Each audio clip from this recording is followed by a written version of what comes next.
All right, check out this little speaker. This is cool. It's suction cupped to my fridge and my computer.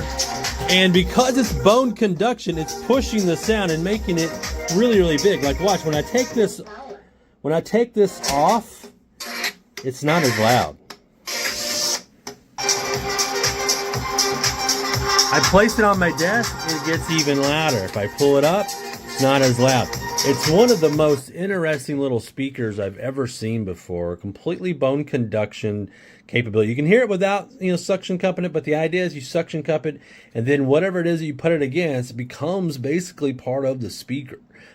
So unique, so stinking cool. Got little lights changing on it as well. So yeah, you gotta check these out. This is so cool. Hey, I hope you enjoyed that product review. Make sure, again, you click the link in the description if you want to go see what it looks like and see if it's on sale. Also, click that video down here. It's another product review that you're going to love, and make sure you hit that subscribe button and give us a like.